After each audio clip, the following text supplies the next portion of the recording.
अच्युतं केशवं कृष्णदामोदरं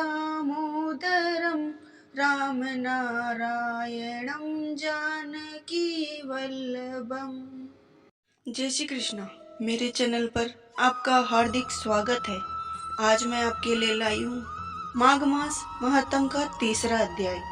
माघ मास में स्नान करने वाले हर मनुष्य को यश मार्ग की प्राप्ति होती है।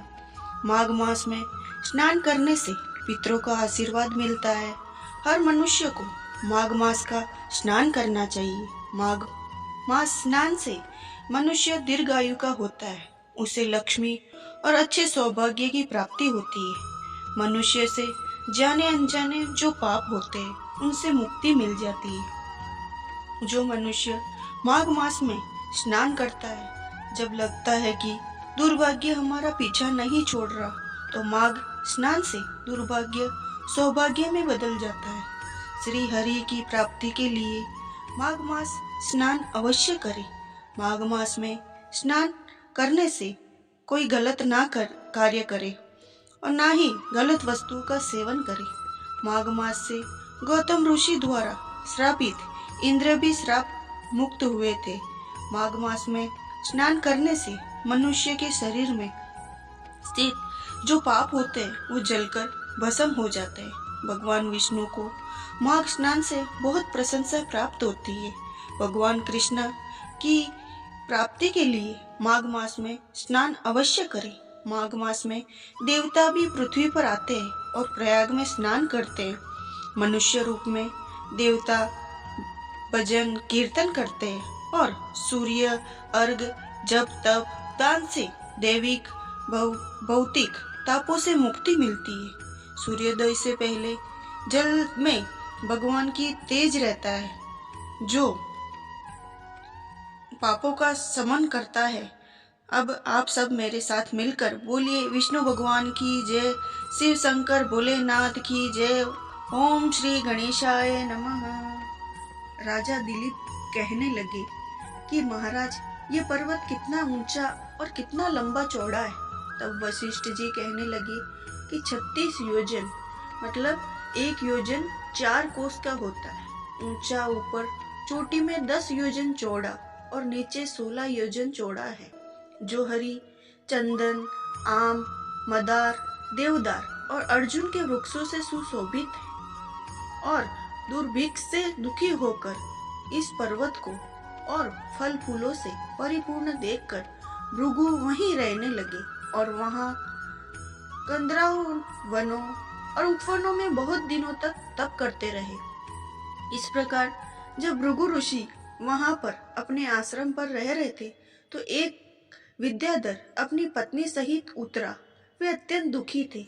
उन्होंने भृगु ऋषि को प्रणाम किया और ऋषि ने बड़े मीठे स्वर में उनसे कहा, हे विद्याधर, तुम बड़े दुखी दिखाई देते हो, इसका क्या कारण है?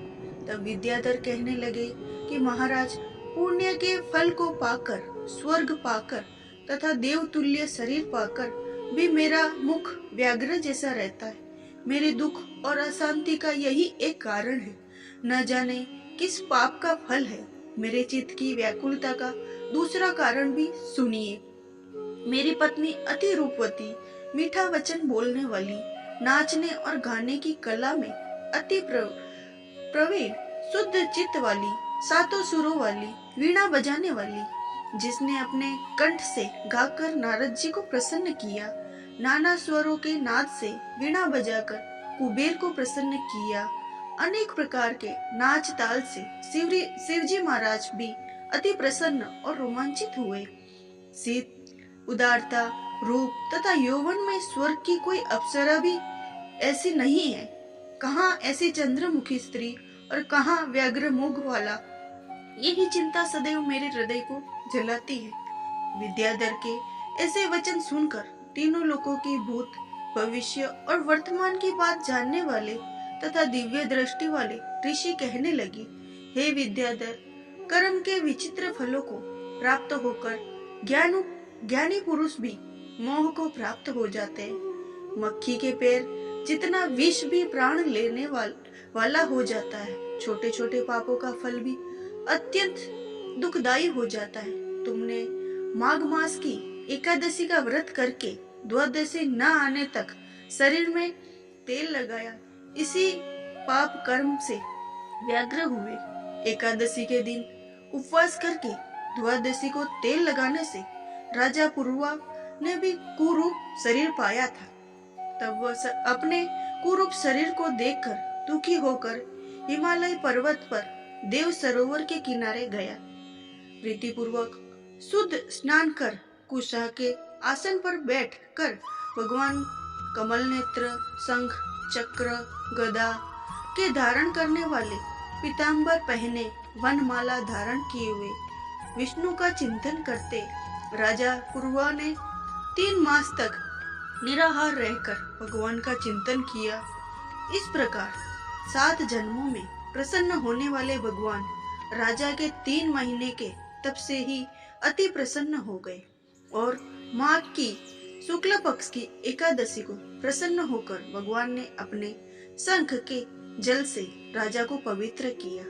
भगवान ने उसके तेल लगाने की बात याद दिलाकर सुंदर देवताओं का सा रूप दिया और वो देखकर उर्वशी भी उनको चाहने लगी और राजा कृतकृत्य होकर अब अपनी पुरी को चला गया। भृगु ऋषि कहने लगे, हे विद्याधर, इसीलिए तुम क्यों दुखी होते हो?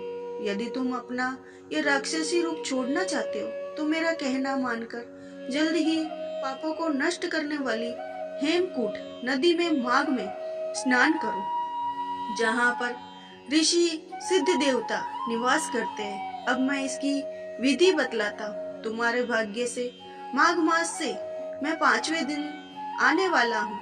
पौष शुक्ल एकादशी से इस व्रत को आरंभ करो। भूमि पर सोना, जितेंद्रिय रहकर दिन में 3 समय स्नान करके महीना भर निराहार रहो। जब भोगों को त्याग कर तीनों समय भगवान विष्णु का पूजन करो। जब तुम द्वादशी को शिवजी स्रोत और मंत्रों से पूजन करोगे तो तुम्हारा मुख देखकर सभी चकित हो जाएंगे और तुम अपनी पत्नी के साथ सुख पूर्वक क्रीड़ा करोगे। माघ मास के प्रभाव को जानकर सदा माघ में स्नान करो।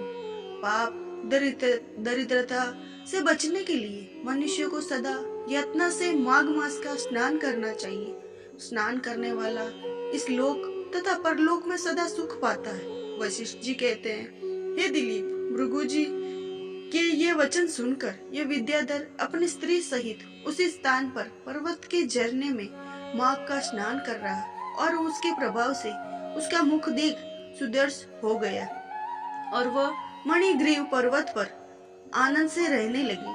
भृगु जी नियम की समाप्ति पर शिष्यों को सहित इवा नदी के तट पर आ गए।